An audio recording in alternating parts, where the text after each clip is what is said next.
What's up, my channel? It's your friendly neighborhood sassy blonde writer coming at you with a writing video. Today we are going to be talking about fan fiction. Now, I know a lot of people talk about fan fiction. There's a lot of hate for fan fiction writers out there. I guess there's a lot of tendencies that you pick up when you write a lot of fan fiction. So I've tried to find a way to kind of introduce this video topic. It came to me while I was watching an authortube video, and this person kept, I forget whose video it was, but they just kept like ragging on fan fiction writers. I just thought it was really mean. I would like to start this by saying that I was never really like a formal fan fiction writer. Like, I was never one of those like people who wrote fan fiction and posted it online, blah blah blah blah blah. I never did any of that. But like, I mean, everybody's guilty of trying to emulate the different styles of writing that they see in pop culture. Like, I remember, everybody knows I'm a big fan of Gilmore Girls. I remember at one point I was experimenting with writing plays, I think, at one point, or like writing TV shows, and I started writing essentially Gilmore Girls fan fiction. Literally did self-inserts. Like, I wrote me in Stars Hollow interacting with the different characters. I think at one point I told off Kirk. He deserved it, in my defense. Like, I was literally watching the episode and I was like annoyed at whatever Kirk was doing. I think it was season 7, so it was all dumb at that point. So anyway, so I think it's really common when you first start out writing, whether you do this as like a formal, like you have an account on a fan fiction website and you're writing and you're posting it, etc., etc., to kind of emulate different styles of writing that you do. I've talked about this with some other writers, especially if you're a big reader. You kind of emulate whatever book you're reading at the time. So I remember at one point I was reading Confessions of a Teenage Drama Queen, and I decided, you know what, I'm going to take a crack at this. And then I realized that my life wasn't as interesting as that book, because that book was fiction and my life was not. I do think there is some merit to fan fiction writing as a writing practice. And there's also, I'm going to make some videos about this in a couple of weeks. Like, I have a lot of things to say about this topic. There are actually completely legitimate and highly lucrative forms of writing that are basically fan fiction. And that's like when you work for different franchises.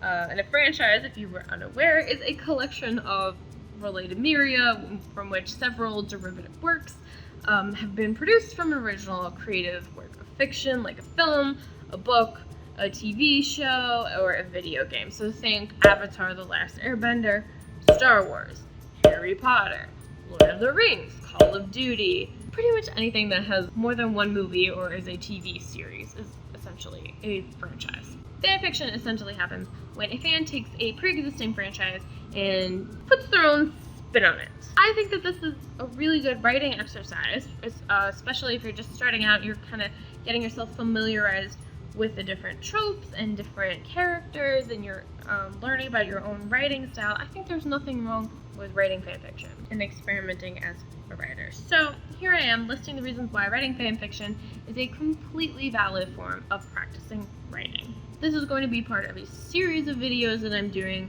on this topic because I have a lot of things to say. Before we begin, please make sure you ring that bell because I want to make sure you get notifications of every time I post a video, because it would be a shame if you missed a video, right? Who wants that to happen?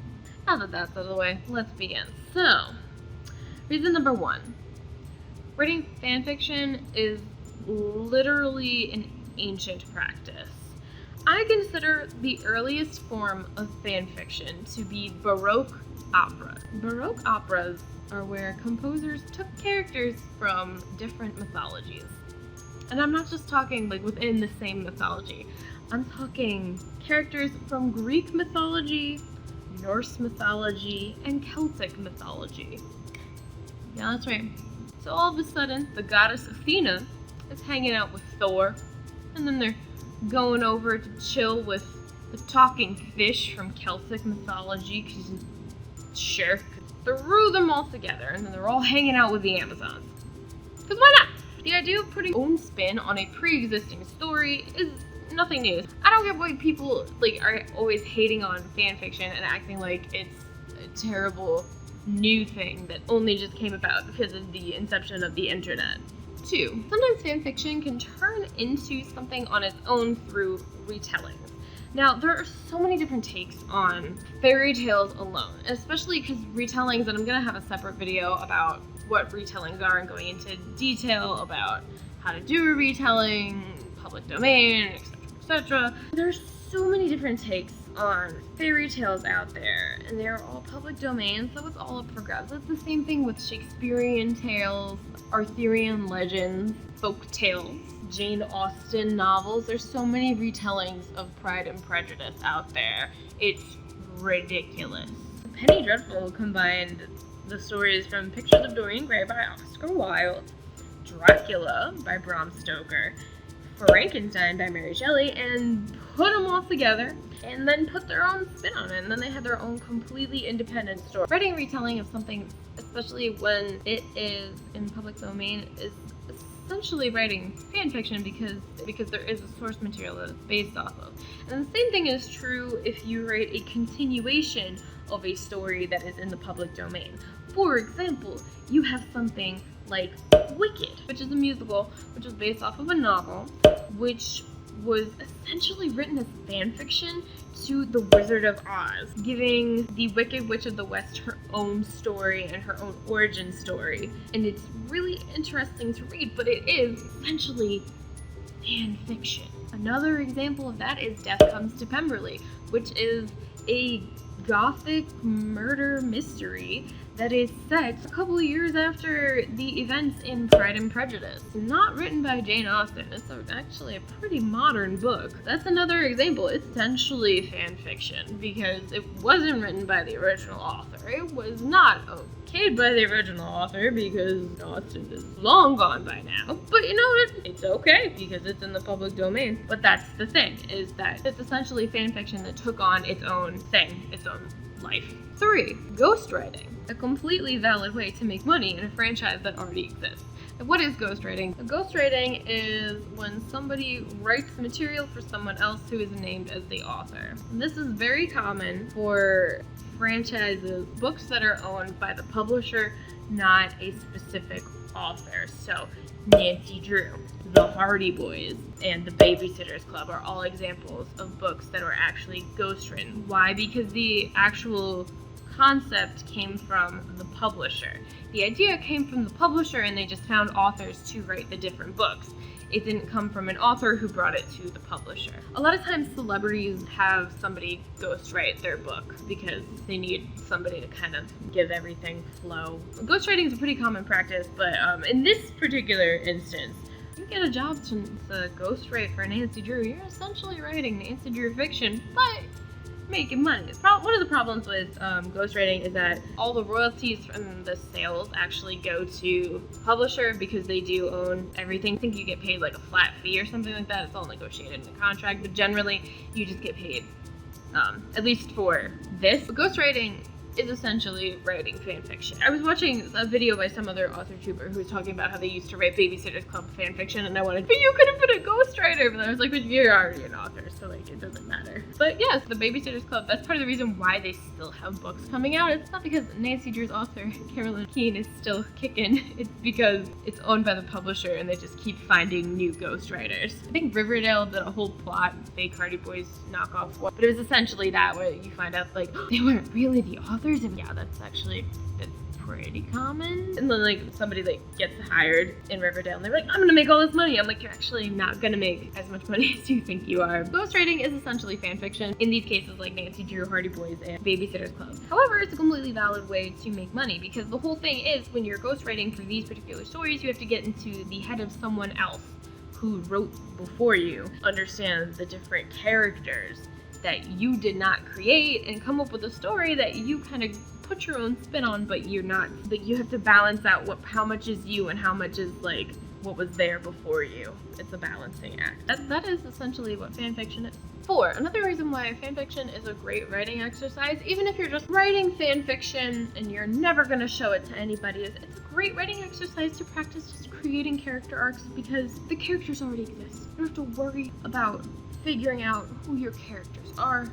You can just run with it. I remember when I was In college, I took a class on plays. I had to study plays by Tennessee Williams, and one of the assignments that my teacher gave us was essentially to write fan fiction, like write a sequel act to one of Tennessee Williams' plays. I think I picked The Glass Menagerie, so I had to write, like, what do you think happened at the end of The Glass Menagerie? Really interesting because you had to put a lot more thought into it and kind of mimic Tennessee Williams' style of writing, while also figuring out, okay, so like, well, for The Glass Menagerie specifically, it was loosely based off of his actual life, so like, then I looked into his life, I was like, whole thing. But it's interesting because you have to get into the head of the author, but also you have to think about the different characters. So I didn't have to create the character of Tom from The Glass Menagerie, I just had to think, okay, so like, what are his character traits? How does he grow as a character throughout the story? Where would his character logically end up after? Now that I'm in grad school and we're studying how to teach reading and writing, that's one of the things that one of my professors talk about is how great fan fiction is as a writing exercise, especially for this particular reason, to explore characters, character development, and you kind of get to flex on your understanding of the story as well. 5. It's the perfect place to get self-inserts out of your system, or explore your own flaws and strengths. Everyone has written a self-insert, and if you try to say that you haven't, you just didn't realize it yet. I don't think there's anything wrong with having a self-insert as long as it's a well-rounded one, because one of the problems with self-inserts is when you do one and you don't want to admit what your own flaws are. So then you kind of have a Mary Sue of yourself. For example, I'm a terribly impatient person. But if I did a self-insert and I didn't want to admit that, I would just be like, and she waited 5 hours, but it was okay. She didn't make a big deal about it to anybody. Somebody reading that would be like, but that's not a realistic character. And somebody who knows me reading that would be like, really? I think there's nothing wrong with self-inserts because there's nothing wrong with making a character that's like you.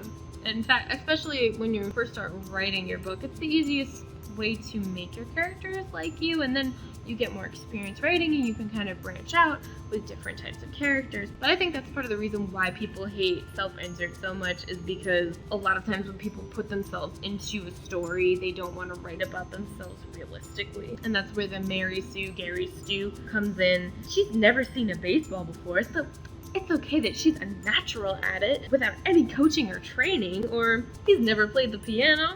Well, it's okay because he could play Chopin, no problem. When you first start writing, your character is likely going to be similar to you, and that's okay, as long as you keep it well-rounded and you can kind of explore what your strengths are and exaggerate those strengths. I'm a confident person, so my characters are super confident. My flaws, sometimes I'm a bit outspoken at the wrong time.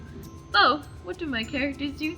Sometimes they talk back when they shouldn't, and it gets to them. And that's okay because that's a flawed character. People love flawed characters. It's like a whole thing.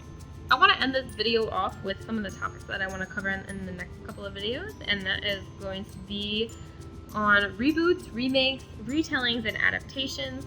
So in doing research for this one video, I found that there was a lot to cover on these different topics. This video is already long enough, so we're just gonna taper it off right here. So I'm gonna make separate videos about each of these topics, but reboots, remakes, and retellings and adaptations are all different ways that you are essentially doing fan fiction. I kind of hinted at this a little bit when I was talking about ghostwriting. I think I talked about retellings briefly, but I'm going to go into more depth in them in another video. Yeah, those are all ways that you can legitimately make money, get published, and work for franchises or whatever your different writing aspirations are while you're essentially doing fan fiction. So you can put a lot of the skills that you develop while you're writing fan fiction to good use while writing this. Now, are there tendencies that you should probably outgrow? Yes, and there are tons of videos out there. I think Alexa Dunn does a really good job with the different tendencies you pick up from fan fiction writers, because she was an avid fan fiction writer and I'm not, so I can't really speak to that, but she can. And so I'm all for sourcing people who are more qualified than me, so I'm going to link to her video about that down below. So of course there are tendencies that you need to avoid when you're writing and you're trying to grow as a writer. Overall, I think there's nothing really wrong with fan fiction writing, especially if you are interested in writing retellings or adaptations or working on reboots or ghostwriting, because those are all valid forms of, and if you just want to use fan fiction to grow as a writer, I think that is completely valid too. That's all I got for you today, folks. I hope you enjoyed this video. If you liked it, please hit that like button and make sure you subscribe so you don't miss any of my fabulous content. And of course, happy writing.